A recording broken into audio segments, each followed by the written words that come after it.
Video ini dibuat karena ada beberapa subscriber yang komen bahwa sistem inverted back sudah digunakan Milan dari musim lalu. Nah, apakah pernyataan itu benar? Dan apa dampak sistem ini dalam permainan Milan? Temukan semua jawabannya di video ini. Inverted back adalah back yang jadi gelandang saat menyerang. Saat bertahan, inverted back bermain sebagai back lalu menjadi gelandang saat tim bertransisi ke menyerang. Ia akan berpindah posisi dari pertahanan ke tengah lapangan. Taktik ini sebelumnya sudah dilakukan tim lain seperti City, Arsenal, dan yang terbaru Liverpool di musim lalu. Bedanya yang jadi inverted back di City adalah back tengah, sementara di Arsenal dan Liverpool adalah fullback. Meskipun begitu, tugas dan pola perpindahannya tetap sama.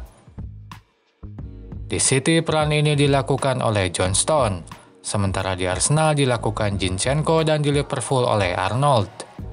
Nah, kini sistem ini pun digunakan Pioli di Milan. Pertanyaannya sekarang, apakah sistem ini sudah digunakan dari musim lalu atau baru musim sekarang? Musim lalu memang benar Calabria atau Theo sudah main di tengah saat serangan dilakukan. Itu persis seperti yang beberapa subscriber katakan. Contohnya pada cuplikan Milan PS Inter ini. Terlihat Calabria ada di tengah. Lalu di menit lain giliran Theo yang ada di tengah. Mereka pun seperti halnya inverted back menjadi back kembali saat bertahan. Calabria di fullback kanan dan Theo di fullback kiri. Namun harus diingat bahwa inverted back tidak sebatas menjadi gelandang saat bola sudah ada di pertahanan lawan. Tapi dari mulai build up di pertahanan sendiri mereka harus sudah jadi gelandang. Itu seperti yang ditunjukkan pemain di tim lain. Sebagai contoh John Stone di City. Saat bertahan ia adalah back. Lalu saat build up dilakukan di pertahanan sendiri ia sudah jadi gelandang. Saat bola sudah di pertahanan lawan pun ia tetap jadi gelandang bersama Rodri. Nah, itu yang tidak terjadi di Milan. Memang betul bahwa Theo dan Calabria ada di tengah saat bola sudah di pertahanan lawan. Tapi saat build up di pertahanan sendiri gelandangnya masih Krunic dan Tonali. Calabria dan Theo justru tetap jadi fullback dalam situasi ini. Ini menjadi fakta pertama yang melemahkan argumen bahwa inverted back sudah dilakukan dari musim lalu. Sebab syarat menjadi gelandang saat build up di pertahanan sendiri tidak terpenuhi. Kedua, Calabria dan Theo masih dominan maju dan melebar. Utamanya itu dilakukan Theo. Ia banyak maju dan melebar di sisi kiri mengeksploitasi sisi tersebut bersama Liao. Saking seringnya Theo maju, Tonali pun banyak membackup-nya di pertahanan. Tonali banyak mengisi fullback kiri saat Theo masih di depan. Misalnya pada cuplikan ini, saat serangan balik dilakukan, Theo masih di depan sehingga Tonali yang mengisi pertahanan sisi kiri. Nah, sering majunya Theo ini menjadi bukti lain bahwa musim lalu ia masih dimainkan sebagai fullback murni bukan inverted back. Maka pernyataan bahwa inverted back sudah digunakan dari musim lalu tidak tepat. Musim lalu memang Calabria dan Theo sudah terlihat main di tengah, tapi itu hanya saat bola sudah ada di pertahanan lawan.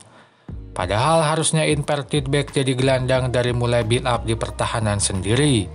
Sementara di Milan itu masih dilakukan Krunic dan Tonali. Baru musim sekarang Pioli gunakan sistem inverted back di Milan. Itu terlihat dari Calabria dan Theo yang jadi back saat bertahan. Lalu saat build up di pertahanan sendiri salah satu dari mereka akan jadi gelandang. Seperti yang terlihat di cuplikan ini. Saat Calabria menjadi gelandang menemani Krunic saat build up di pertahanan sendiri. Ini pun konsisten sampai bola ada di pertahanan lawan. Pada cuplikan ini terlihat Calabria masih jadi gelandang saat bola sudah ada di garis depan. Meskipun begitu, ada sedikit perbedaan dari sistem inverted back yang dilakukan Milan. Bila tim lain konsisten dengan satu pemain yang lakukan peran ini, maka Pioli tampaknya memainkannya secara bergantian. Itu tampak di 3 laga awal Milan di Serie A. Calabria dan Theo terlihat silih berganti mengisi posisi lini tengah. Misalnya saat lawan Torino, Di menit awal terlihat Calabria yang menjadi gelandang. Lalu di menit selanjutnya Theo yang jadi gelandang. Meski patut dicatat ini sepertinya sangat kondisional. Sebab di laga lawan Roma saat Milan memang banyak lakukan build up dari kiri di sepanjang laga Calabria yang dominan menjadi gelandang. Perubahan ini tentu berimplikasi pada taktik Milan secara keseluruhan. Sebagai contoh, majunya fullback ke tengah membuat dua gelandang bisa maju ke depan. Itu membuat Loftus-Cheek dan Reinders bisa sejajar dengan penyerang. Ini berbeda dengan musim lalu saat hanya satu gelandang yang bisa maju sementara dua lainnya banyak mempertahankan posisi di tengah. Majunya dua gelandang ini berfungsi untuk mengeksploitasi ruang antar bek.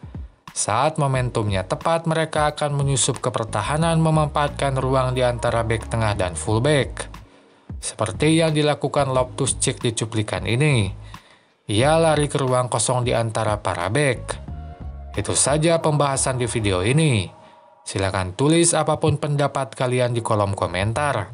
Sampai jumpa lagi di video selanjutnya.